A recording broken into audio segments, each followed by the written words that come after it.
우리가 눈 가리고 아웅한다라는 말이 있습니다. 한국교회가 처한 현실을 가볍게 여기고 대처하다가는 되돌릴 수 없는 처지에 놓일 수 있습니다. 우리가 몇 주 동안 아모스를 통하여 북이스라엘의 죄와 심판을 생각해 보면서 지금의 한국교회의 문제들을 함께 고민해 보았습니다. 개인적으로 예배 때마다 성도님들에게 죄송스럽기도 했습니다. 우리가 듣기 좋은 소리도 한두 번이지 우리가 계속해서 아모스서에 기록된 이스라엘의 죄에 대한 그 하나님의 심판 또 멸망에 대한 설교를 하다 보니까 성도들이 참 힘들었겠다라는 그런 생각을 하게 되어집니다. 그렇잖아요. 우리 성도님들이 교회에 나올 때에는 우리 힘든 인생 가운데에서 좀 말씀을 통해서 위로받고 용기를 얻기를 기대하는데 계속돼서 북이스라엘에 대한 죄에 대해서 고발하고 그 죄에 대한 하나님의 심판과 멸망에 대해서 이야기하면서 듣는 사람도 불편하는데 전한 사람도 불편하고 듣는 사람도 되게 불편했을 것 같다라는 생각이 들어갑니다. 하지만 오늘 아모스서의 마지막 결론은 다행스럽게도 회복에 대한 말씀으로 끝납니다. 아모스 1장에서 9장 대부분까지는 이스라엘의 죄에 대한 심판의 내용이었습니다. 하지만 오늘 읽었던 아모스서 9장 그 마지막 부분은 하나님께서 이스라엘에 대한 회복을 약속하시고 있습니다. 어떻게 1장에서 9장까지 계속 하나님께서 죄를 고발하시고 심판과 멸망을 말씀하셨던 하나님께서 마지막에 갑자기 바뀌셨느냐, 마음이 바뀌셨느냐라고 생각할 수 있지만 사실 하나님의 마음은 늘 한결같습니다. 한결같습니다. 우리가 하나님을 믿는다 하면서도 이웃에게 죄를 짓고 사는 것을 정의롭고 공의로우신 하나님께서 기뻐할 수 있겠습니까? 혈통이 다르던 가진 것이 있던 없던 잘생겼던 못생겼던 모두가 하나님의 지음받은 사람들로 하나님께서는 서로 평화하면서 살기를 원하십니다. 그 평화하면서 살기 원하시기 때문에 참 필요한 것이 우리가 정의롭고 공의로운 것이 필요한 겁니다. 근데 북이스라엘은 서로 평화하고 살지 못했더라는 겁니다. 예전 어렸을 때 미국의 서부 개척 시대를 배경으로 한 그 영화들이 한참 인기를 끈 적이 있습니다. 그죠? 어떤 총잡이가 부모를 처참하게 죽이는 모습을 본 자녀가 성장해서 원수를 갚죠. 그죠? 우리가 그 과정 속에서 영화의 관객들은 막 캐대를 울려요. 저 나쁜 것들은 당연히 저렇게 죽여야 돼. 막 박수를 칩니다. 그렇게 영화는 끝나지만 또 그 사람에 의하여 처형되어진 그 부모의 그 자녀가 살아있단다라면 또 원수를 갚을 거예요. 그러니까 충분히 그 부모가 처참하게 살해되어지는 그런 모습을 봤을 때 그 분하고 억울하고 슬프고 충분히 공감할 수 있다라는 거예요. 충분히 느낄 수 있어요. 정말 내가 그런 상황이 있으면 나도 총을 들어서 그 사람을 갖다가 이렇게 처단할 것 같아요. 하지만 그 뒤에 생각해야 한다라는 거죠. 방법도 생각해야 돼요. 공정하게 그 방법을 행해야 한다라는 겁니다. 그래서 그런 걸 바라보면서 우리가 이 정의롭고 공정한 이게 참 중요하다. 우리가 평화하면서 살아가기 위해서는 정의롭고 공정하게 살아가는 것이 매우 중요하다. 하나님께서는 그걸 기대하셨던 겁니다. 이제 그럼에도 불구하고 이스라엘은 그 일을 담당하지 못했던 거예요. 하나님의 택하심을 이해하지도 못했고 하나님이 주신 복에 대한 책임과 역할을 감당하지 못했다라는 겁니다. 오히려 자기 쾌락과 욕심에 눈이 멀어서 책임도 역할도 담당해야 하지 못했을 뿐만 아니라 마땅히 돌아보아야 하고 섬겨야 할 그들을 자신의 이해의 도구로 만들었다라는 겁니다. 그런 이스라엘의 모습을 바라보고서 하나님께서 가만히 있을 수가 없었던 겁니다. 그래서 그들의 죄에 대해서 아모스를 통하여 고발케 하시고 그들의 죄에 대한 심판과 멸망을 말씀하고 있는 겁니다. 하지만 하나님은 그 심판이 목적이 아니었어요. 어떻게 해든지 간에 그들이 죄에서 돌이켜서 올바르게 사시는 것이 하나님의 목적이었다라는 겁니다. 니느웨 성이 범죄로 인하여 멸망당할 그런 즈음에 하나님은 요나 선지자를 니느웨에 파송합니다. 하지만 요나 선지자는 이스라엘과 원수 관계 속에 있는 니느웨를 향해서 파송하시는 하나님의 명령을 거부하고 도망칩니다. 아무튼 우여곡절 끝에 결국 요나는 하나님의 명령에 복종해서 니느웨 성의 심판을 외칩니다. 그들은 그 심판의 메시지를 듣고 금식하며 회개하고 돌이킵니다. 이에 하나님께서 그 성을 향한 심판을 거두십니다. 이 일 후에 화가 난 요나는 하나님께 이렇게 말합니다. 여호와께서 고국에 있을 때에 이러하겠다라고 말씀하지 아니하였나이까? 그러므로 내가 빨리 다스스로 도망하였사오니 주께서는 은혜로우시며 인애가 크시사 뜻을 돌이켜 재앙을 내리지 아니하시는 하나님이신 줄을 내가 알았습니다. 라고 이야기하고 있습니다. 그러니까 망할 민족이라고 한다라면 전할 이유가 없는 거죠. 그죠? 망할 민족이라면 전할 이유가 없는 거예요. 하지만 하나님께서 그들을 구원하기 위해서 하나님 요나 선지자를 그들에게 보내셔서 죄에 대해서 심판을 명령하고 있는 겁니다. 선포하게 하셨던 겁니다. 아무튼 요나는 이런 하나님의 성품을 잘 알았던 것으로 보입니다. 그럼에도 불구하고 요나의 마음속 한편으로는 하나님이 이스라엘 편만을 들어주시기를 기대했다라는 겁니다.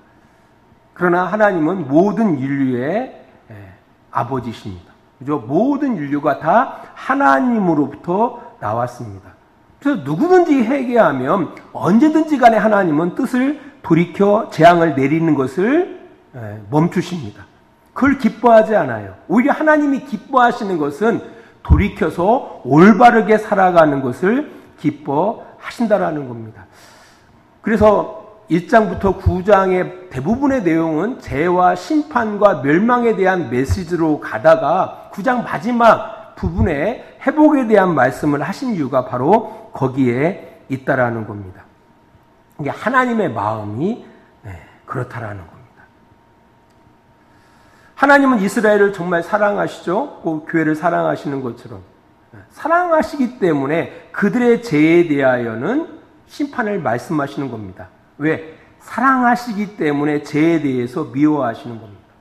우리의 선배들이 그런 말을 하잖아요. 미운 자식 떡 하나 더 주고 예쁜 자식 매 한 대 더 준다라는 말을 합니다. 그죠? 아주 지혜로운 격언이에요.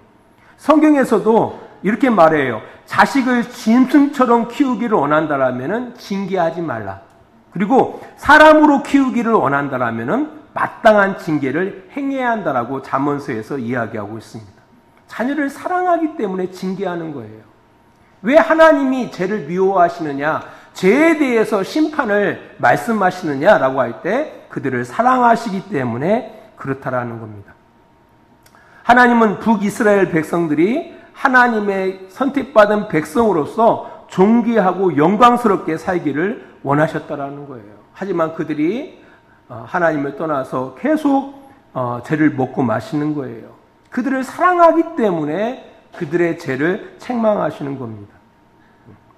그리고 결국은 하나님의 목적은 어디 있어요? 그들을 존귀하고 영광스럽게 살게 하시는 데 목적이 있는 겁니다. 그래서 그 마지막을 회복으로 말씀하고 있다라는 겁니다. 오늘 본문 12절도 보니까 이렇게 말씀하고 있습니다. 이 일을 행하시는 여호와의 말씀이니라. 결국 이스라엘의 회복을 위하여 하나님은 일하시는 분이다. 어떻게 해서든지 간에 그들로 하여금 올바른 길로 갈게 하시고자 하시는 그 마음이 바로 하나님의 마음이다라고 말씀하고 있습니다. 13절에서도 회복을 말씀하시면서 이게 여호와의 말씀이다. 15절도 마찬가지입니다. 회복에 대해서 말씀하시면서 네 하나님 여호와의 말씀이니다라고 말씀하고 있습니다. 이게 먼저 어떤 회복을 말씀하시는가를 우리가 알아봐야 합니다. 오늘 본문 11절을 바라보니까 그날에 내가 다윗의 무너진 장막을 일으키고 그것들의 틈을 막으며 그 허물어진 것을 일으켜서 애적과 같이 세우고 라고 말씀하고 있습니다. 그리고 12절을 바라보니까 만국을 기업으로 얻게 하리라 라고 말씀하고 있습니다. 특별히 11절을 바라보니까 다윗의 무너진 장막을 일으켜 세우시겠다라고 말씀하고 있습니다.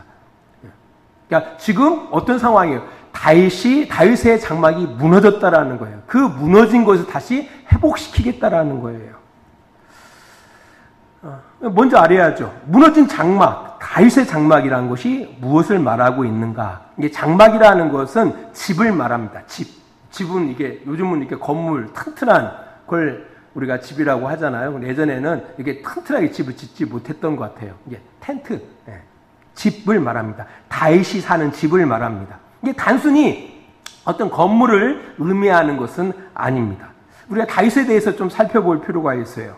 다윗은 어떤 사람입니까? 우리가 알다시피 이스라엘의 두 번째 왕입니다. 첫 번째 왕은 사울 왕, 두 번째 왕이 다윗 왕입니다. 그는 어렸을 때부터 하나님을 경외했고요. 후에 왕으로 기름 부음을 받은 이후에 사울 왕으로부터 갖은 핍박 속에서도 하나님을 경외했던 사람이었습니다. 왕이 된 이후에 하나님의 말씀대로 이스라엘을 통치했던 왕이었고요. 후에 좀 오점도 있죠. 그죠? 충신 우리아의 아내 밧세바를 취하고 우리아를 사망으로 내몰았던 끔찍한 죄를 저질렀던 사람이었습니다. 하지만 이후에 나단 선지자로부터 죄에 대한 책망을 받았을 때 하나님 앞에 정직하게 회개하고 회개에 합당한 삶을 살았던 하나님의 마음에 합했던 사람이라고 인정받았던 그 인물이 바로 다윗입니다. 이게 한마디로 말씀드리면은 하나님의 통치 가운데 사는 사람이었다라는 거예요. 하나님의 통치 가운데 사는 사람이었다. 하나님 나라를 살던 사람이었다.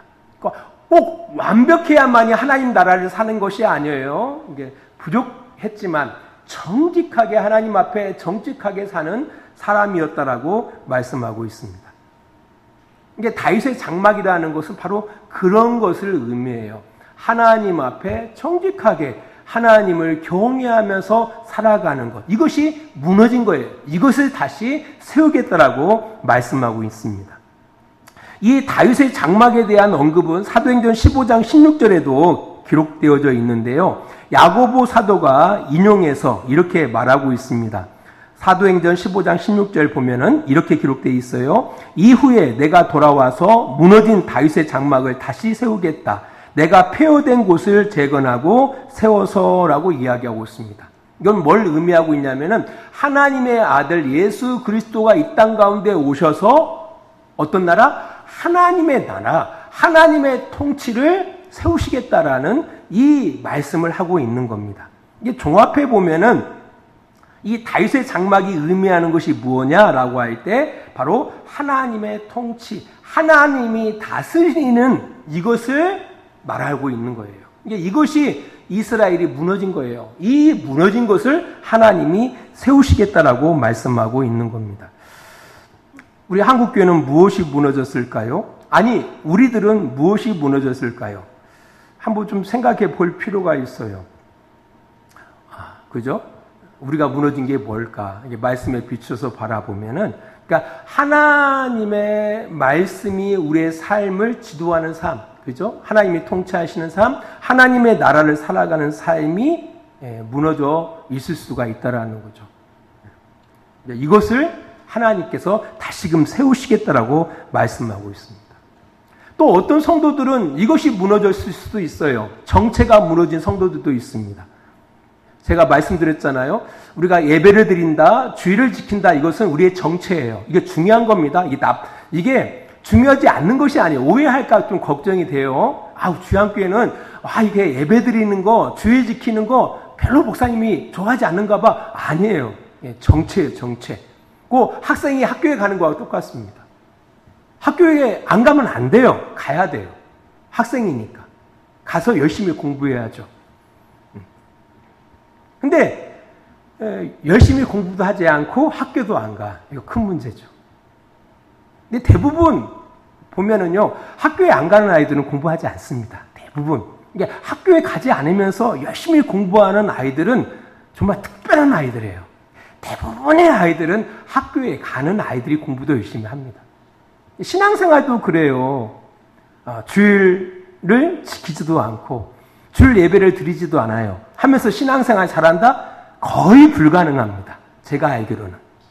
거의 힘들어요. 그래서 적어도 우리가 주일은 지켜야 하고요. 적어도 주일 예배는 드릴 줄 알아야 돼요. 이게 우리의 정체예요. 이 정체가 무너져 버리면은 실력 안 커가요.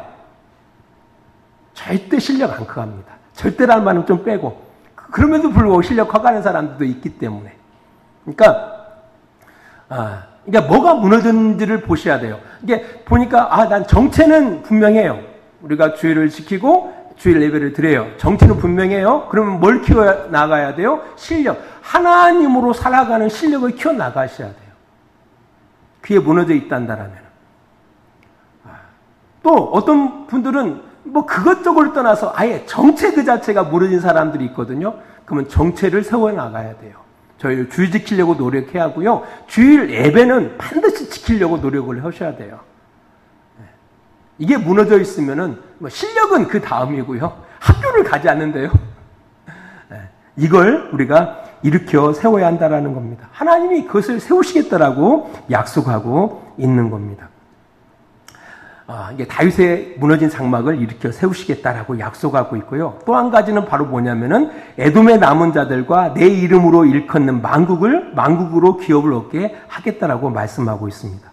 이것은 동일하게 사도행전 15장 17절에서도 이렇게 말씀하셔요. 하나님의 자기 백성들을 찾아 구원하시는 그 일을 계속 이루실 것이다라고 말씀하고 있습니다. 이게 중요한 거죠. 이것은 어떤 사역과 역할을 이야기하는 거죠. 교회 이스라엘의 어떤 책임과 역할을 회복시키시겠다라는 거예요. 교회의 그 책임과 역할을 회복시키시겠다라는 거예요. 단순히 나 하나 복받고 이게 아니라 나를 통해서 나를 넘쳐서 이웃에게 그 복이 이어지게 하시겠다라고 말씀하고 있는 겁니다. 우리가 이 개인 구원이 이게 조금 오해가 많아요. 되게 개인주의식으로 신앙생활하는 분들이 참 많은데요. 그게 꼭 성경적이지는 않아요. 그러니까 나 하나 예수 믿고 천국 가는 것으로 많은 사람들이 만족하고요. 나 하나를 떠나서 나의 부모는 적어도 이렇게만 생각하시는데 그게 아니라 이게 더 넘어가셔야 돼요. 이게 나를 차고 넘쳐서 내 주변에게 또 차고 넘쳐서 이게 점점 흘러가는 삶을 살아가야 한다라는 겁니다. 그 회복을 하나님께서 약속하시고 있다라는 겁니다. 이게 참 중요한 겁니다. 근데 이 일을 행하심에 있어서 하나님의 방법이 있습니다. 방법이 있는데요. 그 말씀이 이제 오늘 본문에도 기록되어 있어요. 이것은 어떤 새 것으로가 아니라 무너진 것을 일으키심으로 터진 것을 메꿈으로 하나님께서 만들어 가신다라는 거예요. 이것이 참 우리에게 유로가 되어지는 그런 말씀입니다. 아담이 범죄했을 때 하나님이 아담을 죽여버리고 새로 만든 게 아니에요. 그죠? 노아 시대에 다 죽여버리고 새로 인류를 만들어서 하나님의 일을 이루신 것이 아니라 노아를 통해서 다시 이루어가시거든요. 이 마찬가지로 하나님께서 다윗의 무너진 장막을 일으켜 세우는데 그 자체를 아예 없애시고 새롭게 하나님께서 지으시는 것이 아니라 무너진 것을 통해서 다시 만들어 가시더라는 거예요. 이게 우리에게 엄청난 유료를 두시고 있다라는 거예요. 이게 뭘 이야기하고 계시냐면은 이스라엘의 그 실패가 영원한 실패가 아니라는 거예요. 이게 중요해요. 그러니까 이스라엘이 분명히 실패했어요. 근데 그 실패가 영원한 실패가 아니라 회복의 매우 중요한 과정임을 말씀하시고 있는 거예요. 보세요. 다윗의 장막이 무너졌어요. 이게 무너져 있지만 뭐는 존재하고 있어요? 무너진 장막이라도 있는 거예요. 그 무너진 장막을 다시 이렇게 세우신다는 얘기거든요. 이게 실패가 영원한 실패는 아니라는 거죠. 영원한 실패가 아니라 실패도 하나의 회복을 위한 하나의 과정이다라고 말씀하고 있는 겁니다. 이게 매우 중요한 겁니다. 똑같이 하나님께서는 한국교회와 성도들에게 약속하고 있는 겁니다. 이제 지금 한국교회의 모습을 바라보면은, 한국교회의 우리 개신교 성도들을 바라보면은 막 끝난 것 같아요. 하지만 아직 끝나지 않았습니다. 더 이상 소망이 없어 보입니다. 그렇지 않습니다. 하나님은 이 무너진 가운데에서 이것이 영원한 실패가 아니라 회복을 위한 하나의 과정으로 삼으신다라는 겁니다. 제가 이 설교를 준비하면서 곰곰이 생각해 봤어요. 저는 1980년대에 신앙생활을 했던 사람이에요. 80년대, 90년대 교회가 외적으로 엄청난 성장을 했습니다. 교회에서 전달하는 그 메시지의 대부분은 예수 믿으면 구원받는다. 예수 믿지 않으면 지옥 간다. 예수님을 잘 믿으면 복 받는다. 잘못 믿으면 벌 받는다. 이런 메시지였어요. 그리고 너무나 많은 사람들이 성경의 본래의 의미와는 전혀 다르게 맹목적으로 성경을 믿고 신뢰했던 것 같습니다. 제가 그랬어요. 이제 그러다 보니까 지금 우리가 일어나고 있는 교회의 문제들보다 훨씬 더 심각한 일들이 그때도 일어났어요. 비상식적이고 부주의한 일들이 엄청나게 많이 일어났습니다. 그러나 교회는 덮었습니다. 신앙이라는 이름으로 덮어버렸어요. 심지어는 그런 문제들에 대해서 문제의식도 느끼지 않았다라는 겁니다. 그리고 그 당시에는요, 뭐 지금은 오늘 어떤 일이 벌어지면 모두가 다 알잖아요. 지구 반대편에 지금 일어난 일을 지금 우리가 실시간으로 알 수가 있어요. 하지만 그때에는 그런 시대가 아니었거든요. 하지만 지금 시대를 바라보면요, 그때보다 지금이 훨씬 낫습니다. 적어도 성도들은요, 기독교라는 것은 복을 구하는 종교가 아니다라는 사실을 알아요. 복을 구하는 종교가 기독교가 아니에요. 혹시 그렇게 알고 계십니까? 그게 기독교가 아니에요. 신앙이라는 것은 단지 종교 행위를 강화하는 것이 아님도 알고 있어요. 항상 강조하잖아요. 우리가 어떻게 한 번도 예배 안 빠지나? 어떻게 우리가 계속 헌금을 바치고, 이게 신앙이라고 우리는 생각하지 않거든요. 근데 그때는 그걸 신앙으로 생각했단 말이에요. 열심히 전도하고 이걸 신앙으로 생각했단 말이에요. 그리고 기독교라는 것이 단순히 죽어 천국 가는 것이 아닌도 우리가 알고 있어요. 그보다 훨씬 더 기독교는 깊고 가치가 있다는 사실도 우리는 지금 알고 있다는 거예요. 우리가 어떻게 알게 됐나요? 그러니까 살아가다 보니까 그게 아니더라는 거예요. 그게 아니더라는 거예요. 복을 구하는 게 기독교다? 그래 열심히 기도해봤어요. 날랄날 늘늘 하면서 막 열심히 기도해봤는데 막상 보니까 그건 아닌 것 같아요.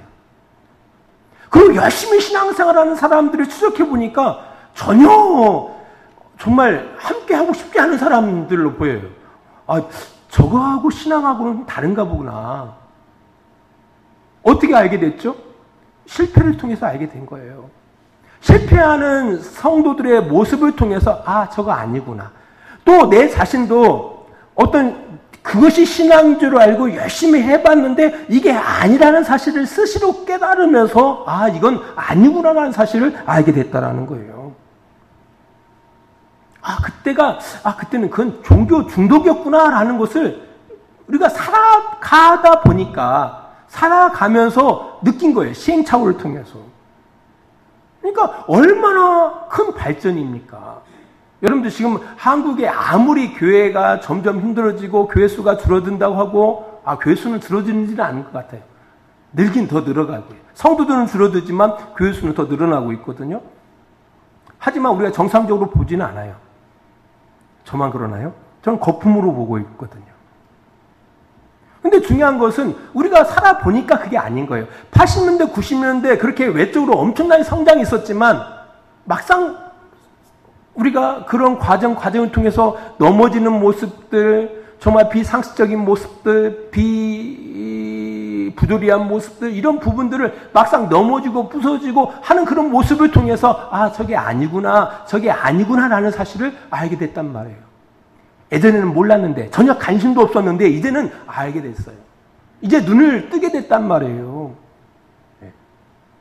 그러니까 예전보다 지금 훨씬 더 비전이 있는 거예요. 가능성이 있는 거예요. 우리가 하나님의 진리 가운데 살아가는 데 있어서 훨씬 더 유익하다라는 거예요. 옛날 같았으면 여러분 우리 교회 못 나와요. 이상한 교회거든요. 근데 성도님들 어떻게든지 교회 나오시잖아요. 이 주양교회가 이게 버틴다라는 그 자체를 바라봤을 때 보면은 예전보다 지금이 훨씬 발전적이라는 걸 알 수가 있어요. 훨씬 더 나아요. 그래서 우리가 의기소침할 필요가 없다라는 거예요. 그런 과정들이 하나의 성숙을 위한 하나의 실패였다라는 사실을 우리가 인정할 때, 아직 우리가 포기하기는 이르다. 충분히 가능성이 있구나라는 것을 깨닫게 된다라는 거예요. 이게 지금부터 시작하면 된다라는 겁니다. 하나님이 인도하신 대로 순종하면서 살아가면 되는 거예요. 그 대신 정신을 바짝 차려야 돼요. 예전에도 우리가 순종했는데 우리가 잘못된 것에 순종했잖아요. 이제는 정신을 바짝 차리고 아닌 것은 아닙니다라고 이야기하고 또 맞는 거에 대해서는 맞습니다라고 이야기하면서 우리가 나아가야 돼요. 예수님께서도 그렇게 말씀하셨잖아요. 예, 아니요. 이게 중요한 거예요.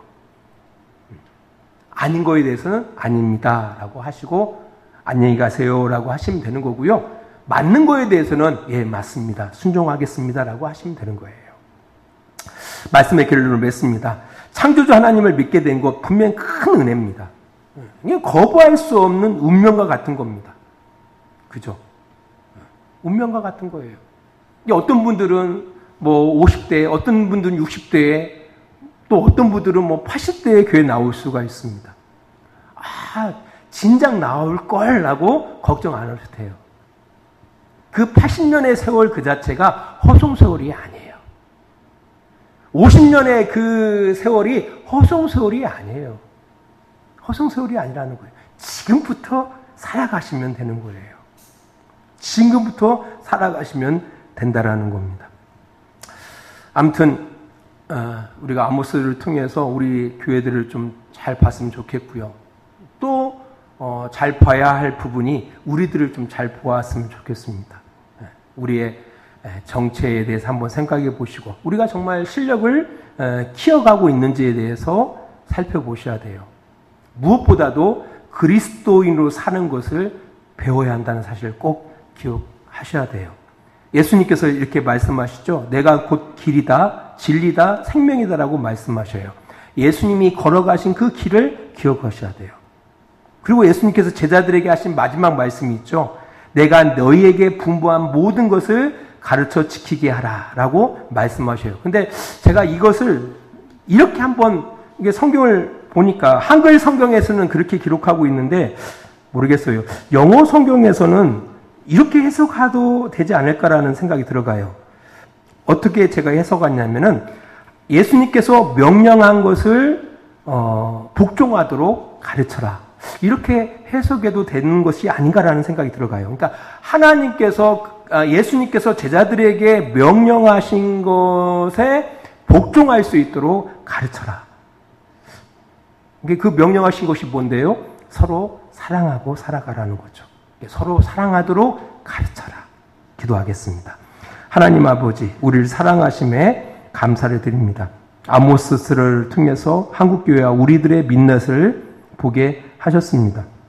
교회와 성도의 본연의 모습으로 우리가 돌아가기를 원합니다. 또 하나님께서 그 회복을 약속해 주셨습니다. 이제부터라도 하나님의 이끄심에 순종하면서 먼저 우리 교회들과 또 우리 성도들이 그 일에 솔선수범하면서 나를 넘어 우리로 또 함께 하나님의 마음에 합한 교회와 성도들이 되게 하여 주시옵소서. 이제는 우리를 사랑하시는 아버지 하나님의 그 크신 사랑하심과 예수 그리스도의 십자가의 은혜하심과 성령의 감화와 감동과 지키시고 인도하심이 오늘도 시간을 구별하여 하나님 앞에 예배하며 하나님의 뜻 가운데 살아가기를 원하는 귀한 성도들의 머리 위에와 그들의 가정과 직장과 사업장이 다 되어지기를 예수 그리스도의 이름으로 간절히 축원하옵나이다. 아멘.